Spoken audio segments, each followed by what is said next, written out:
The reason that I want to kind of call this out is, let's go back to this example. Let's do the same analysis here.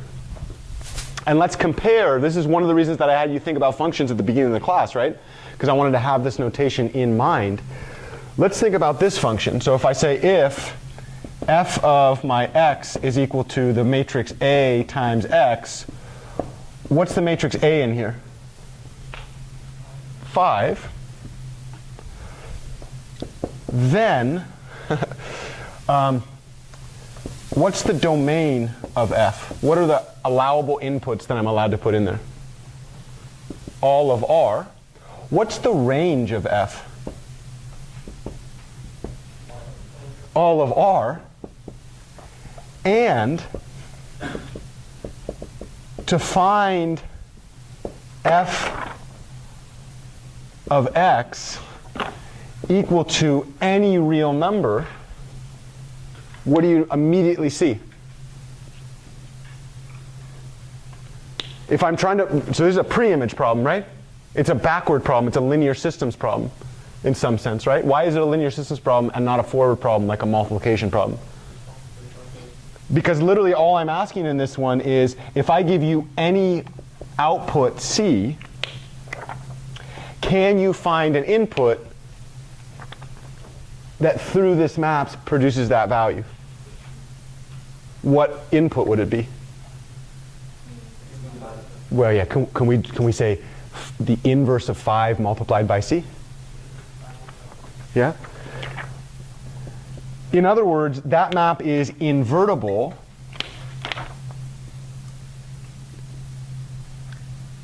and when we think about invertibility, it means that, does it matter which R, do I have to consider like which R I'm going to choose there?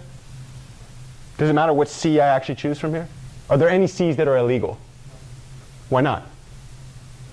Because the range is the entire codomain. So there's nothing outside the range in the codomain that somehow I could do it. How about over here? Is there anything illegal? Yeah. This one, the range is not the entire codomain, and in particular, if I choose a non-zero on this side, if I said find a value x such that when I multiply by 0 I get 15, what would you all say to me? That's a least squares problem actually, right?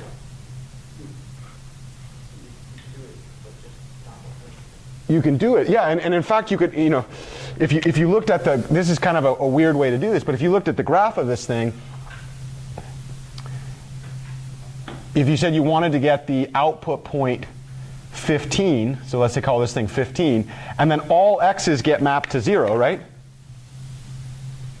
And you could define, if you choose any x value, you could define the distance between that 15 and that x value, right? So there's a distance in the between those things, right? Because the output is the thing that we're trying to map to. And then the claim would be, can you choose an x that minimizes that distance? Which one would minimize the distance? The one that the distance line is orthogonal to the entire span of that the columns of that matrix, right? The columns of that matrix, what's the span of the columns of that matrix? 0. It's the dumbest span that we've it's a painful span, right? It's not a very, very, very fun span.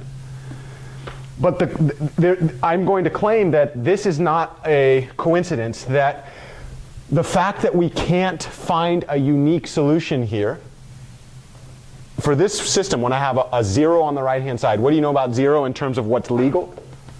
Is 0 in the range or it's out of the range? It's in the range. But when I go to find the pre-image, when I go to quote-unquote invert, is the inverse unique? Is this thing well defined? No, it's very, very poorly defined. Simultaneously, not only can I not invert in a clear sense, but I can also completely break my system by just choosing something in the codomain that's not in the range.